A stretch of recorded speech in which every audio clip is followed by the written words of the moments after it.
मेरे आका अलैहिस्सलाम दा सहाबी हजरत अबू सुफियान रजी अल्लाह तआला अन्हु ए रिश्ते दे अंदर मेरे नबी दा सौरा भी लगदा जे, ए मेरे नबी दा सुसर भी लगदा जे। ए हजरत अबू सुफियान रजी अल्लाह तआला अन्हु आमिना दे लाल अलैहिस्सलाम दा ए हजे सहाबी नहीं हो बनया, हजे मुसलमान नहीं होए ना। ते अबू सुफियान काफिला लैके ते शाम दियां मंडियां च पहुंचे ने। ते शाम दियां मंडियां दे करीबी एलिया एक नाम दा इलाका है। एलिया दे अंदर एक बादशाह रहिंदा जिहदा नाम हरकल बादशाह है। ये बड़ी बड़ी हुक्मरानी करने वाला है, बड़ियां सल्तना वड्डियां सल्तना वाला है। इन्हें हुक्म दिता है आ कुरैश दे लोग आए ने, इन्हां नूं मेरे कोले बुला के ले आओ ना।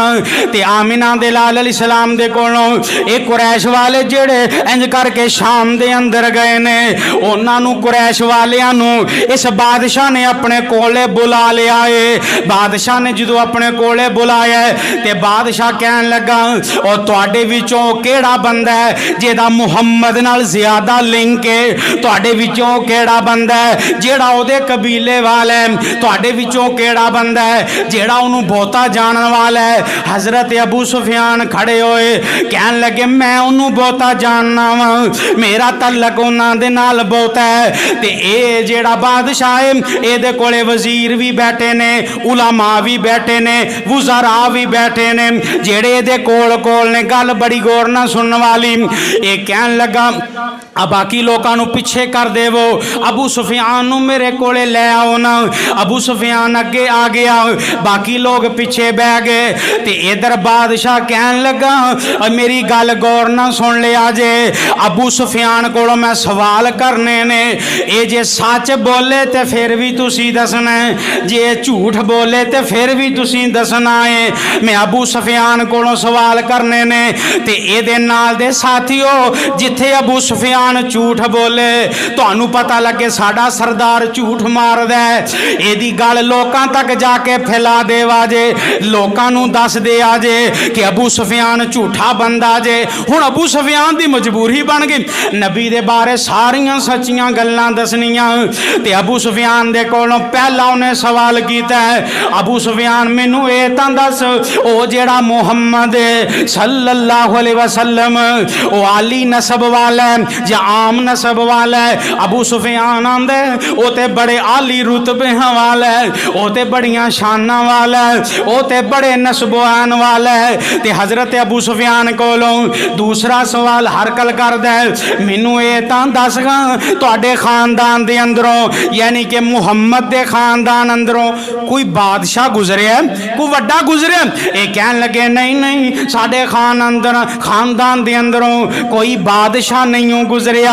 हुण तीसरा सवाल इन्हें कीता है क्या मुहम्मद झूठ बोलदा है या सच्चियां गल्लां करदा है? ये कहन लगा नहीं नहीं असी ओदी जुबान तो कदी झूठ नहीं हो बोल सुनिया, उन्हें हमेशा सच ही बोले आए सल्लल्लाहु अलैहि वसल्लम। ये हरकल बादशाह पुछदा है ए अबू सुफियान मैनू ये तां दस ओ तुहाडे अंदर जेड़ा नबी आया ओ दिन ब दिन तबलीग करदा है, लोकां नू समझांदा है, क्या लोकी वधदे पए ने या घटदे पए ने? ये कहन लगा घटदे नहीं बल्कि वधदे जा रहे ने। सुभान ओ मुहम्मद की गल ना कोई कट सकता साला आका अलैहिस्सलाम दी तबलीग ना। और जेड़ा भी मेरे नबी दे कोले आउंदा है वापस जांदा, और जेड़ा भी मेरे नबी दे लड़ लग जांदा है फिर वापस नहीं हो जांदा। ओदा कहण दा की मतलब है लोकी बढ़दे जा रहे ने, घटन दी बजाय बढ़दे जा रहे ने। ये हरकल बादशाह पुछदा चल ये तां दसो कि ओ जेड़ा नबी है ओदे नाल चंगे वड्डे वड्डे लोग शामिल हो रहे ने या गरीब लोग होंदे ने? ये कहन लगा ओदे नाल गरीब लोग ओदे नाल मिलदे जांदे ने, कलमा पढ़ के मुसलमान होंदे जांदे ने। ते अबू सुफियान नूं फिर ये होर सवाल करदा है अबू सुफियान मैनू ये तां दस कदी जंगां भी तुहाडे अंदर होईयां ने? अबू सुफियान आंदा हाँ हाँ साडे अंदर कई बारी जंगां होईयां ने।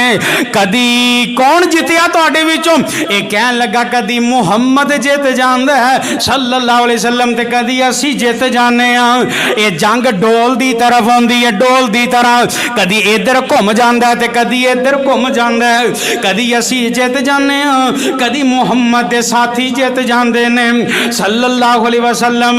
अबू सुफियान आंदा है साडा एक मुआहदा होया, पता नहीं हुण किदों पूरा होएगा। वो मुआहदा होया दीन इस्लाम दा, मैं कलमा पढ़ के हो सकता है मुसलमान हो जावां। एक मुआहदा होया अन करीब पूरा होने वाला है। हरकल बादशाह आंदा अच्छा वो हुक्म केड़ी गल दा देंदा है, वो तुहानू हुक्म केड़ी चीज़ दा देंदा है? ते हज़रत अबू सुफियान आंदे ने वो सानू हुक्म देंदा है ए लोगो ए दुनिया वालियो अंता बुदुल्लाह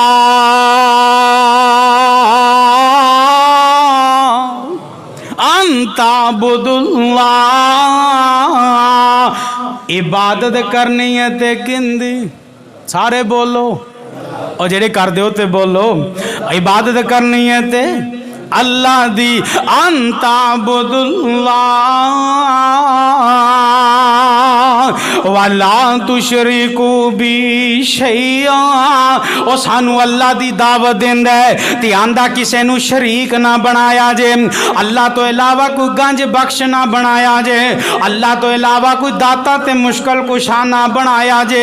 आ होर की दावत देंदा वैया नहाकुम, ओ सानू मना करदा है अन इबादतिल औसान, असी अपने प्यो दादे दियां गल्लां मनीए, असी उन्हां दे दीन ते चलीए, असी उन्हां दी पैरवी करिए। सानू इस तो मना करदा उन्हां दी इबादत नहीं हो करनी। फरमाया वाया मुरुकुम बिस्सलाती, सानू नमाज दा हुक्म देंदे ने, वसिदकी ते सानू सच बोलण दा हुक्म देंदा है। सुभान अल्लाह, सानू सच बोलण दा नबी हुक्म देंदा है। वाला फाफी से सानू सिला रहमी करन दा हुक्म देंदा है।